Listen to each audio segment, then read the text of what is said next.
So every once in a while someone will come in with this, they're hitting the ball shorter. And in most cases it's true, they hit it shorter.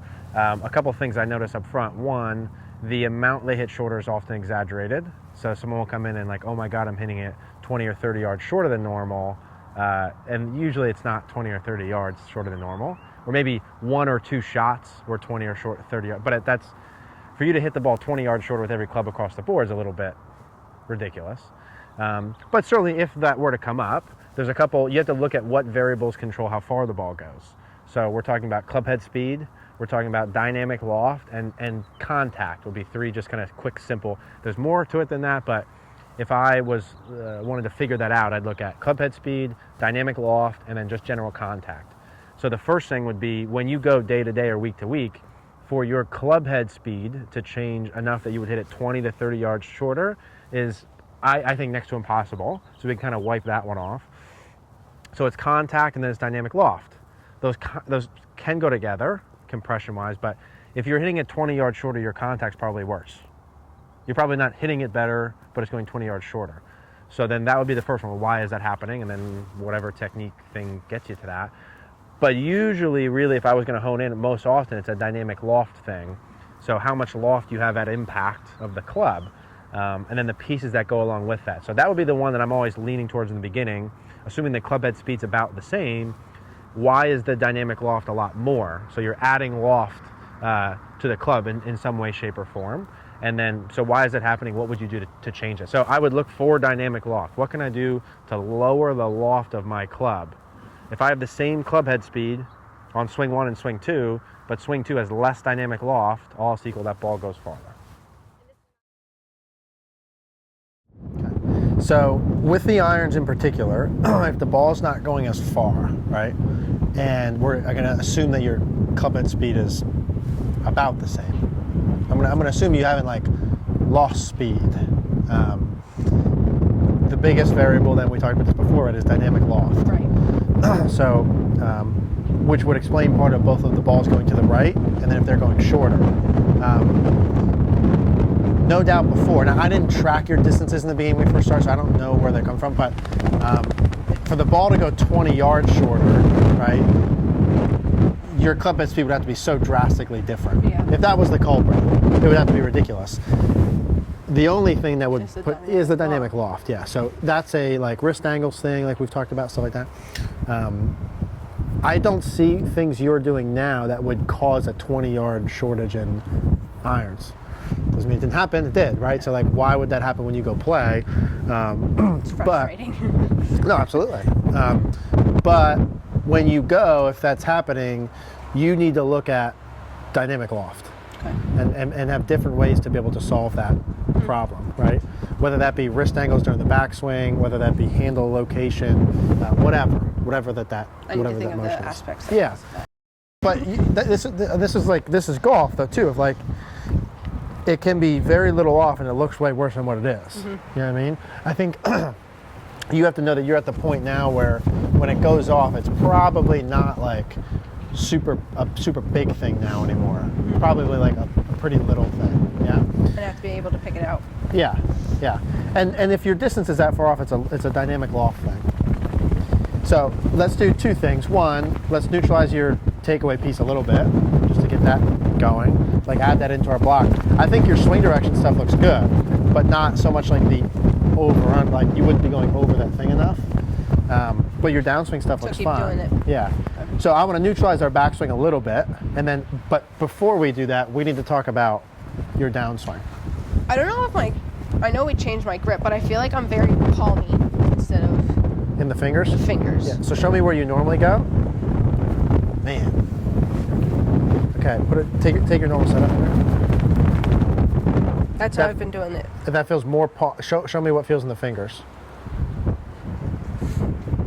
That stronger. Yeah. That's like super strong. Yeah. Which is okay. Super strong is going to match up better with the pattern you have right now. Okay. So I start like, meaning, if I take a super strong grip like this, I don't have to add as much rotation coming down. The face already be square. Like if I start with my grip turn this much towards you, then at impact, I just have to get back to that, it's there. easy to get back. But now, if I'm here, I have to add some. And that's what I'm not doing. That's what you're not I'm doing. Not adding. Yeah. So we could get this over here more, which is fine, or we can keep it where, like right now, to me, it's pretty neutral. Yeah, we were making it stronger, and I'm like slowly going It's kind back. of neutral-ish. Yeah. So we either got to go here and then maintain this, or we go a little bit here and add some of this. I would like to add some of this. Yeah. Because I think too, if you get in the hey, it's going shorter and to the right, what's going on? I want you to be able to manually control that too. Right. Okay. So the first thing that I'd like to do, and I want to exaggerate a couple of them, so that still feels normal. Yeah. Yeah. And we're gonna like get setup. Yeah. Instead of wiggling back and forth. So I want on the way through for us to lower dynamic loft is going to be one, the handle more forward. So at impact, this is more of where your handle should be. Okay. Right, your body would be more open, but this is where your handle should be, whereas we're kind of here-ish, right? Handle's more forward, and then really this TaylorMade is going to have to get turned more Towards the ground. Yeah. Yeah. This kind of feel. Yeah, we've had this lesson before. Yeah, right. So what I'd like you to do in the beginning is overdo some of them, where your handle gets more forward, and then this gets this way. So when you're coming through, this is feeling more here. TaylorMade's towards the ground. TaylorMade towards the ground, still flexed like you're doing a wrist curl, and this more down this way. Face looking down towards the ground. Exaggerated. Okay. Exaggerated. These should be lower and then like left. Yeah? So here's what I'd like you to do. I want you to hit 3 of them. Let me borrow this. And this more so that you can correlate middle grounds when you go play. Because if it's that short, you can't have that last a whole day or week or 3 weeks. So when you come down like this, I want you to hit, handle more forward, and then we're gonna add rotation and roll. And I want you to get to about here. And actually I want you to overdo it more than that. So wrist still flex, and then face more towards the ground. Yeah. Okay. Just to exaggerate a couple. Just like 3/4 swing here.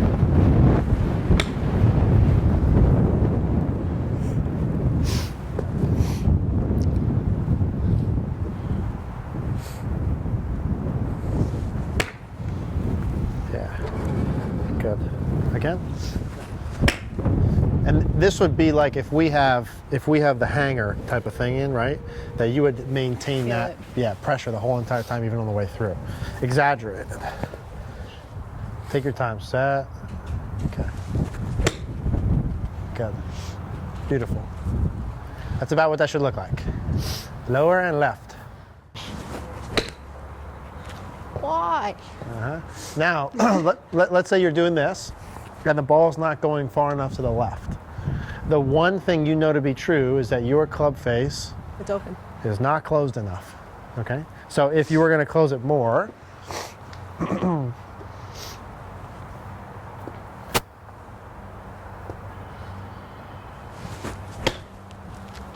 heely. That one didn't happen. Yeah. Take your time with the setup piece a little bit more.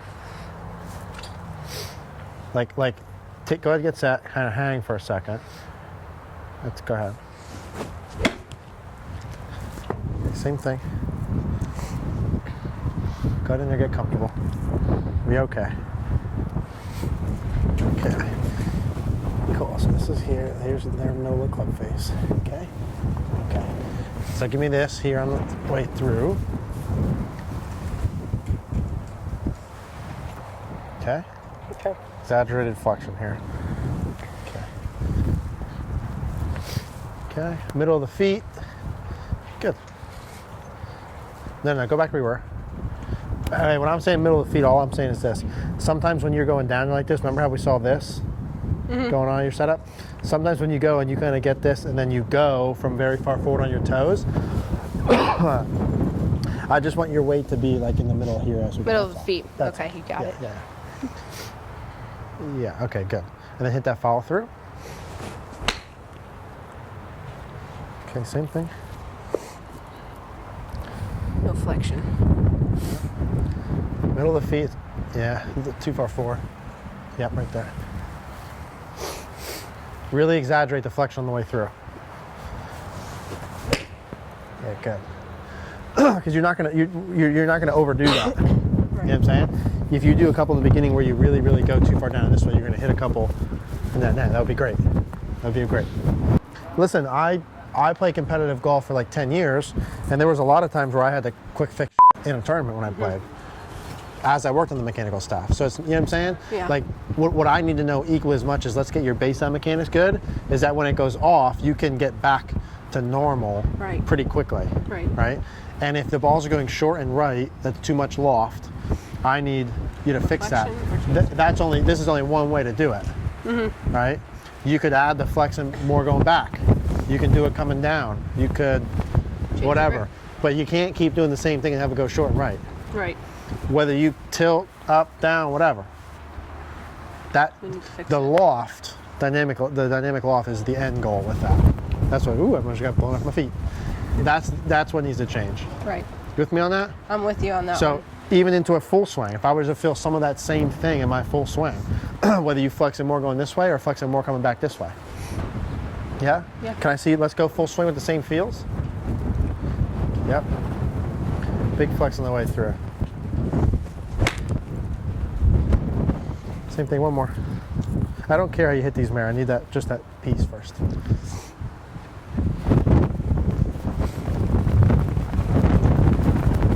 It's not the easiest too with 50-mile-an-hour winds right in your face. Yeah, good. So here, all I really want from this, I still want you to do the same block station of the over and then under. Okay. You go back, but I just want you to add in, you know, like your 90-year-old swings? Yeah. Where you're just doing some like arms only, back and through. I want you to do some though too, and just be aware when you're doing these just little half one, yes. And that you can fix when you go, not in this environment, but that when that ball starts going short and right, you can be able to fix pretty quickly. fix it for that day. Yeah. With me on that? I'm with you.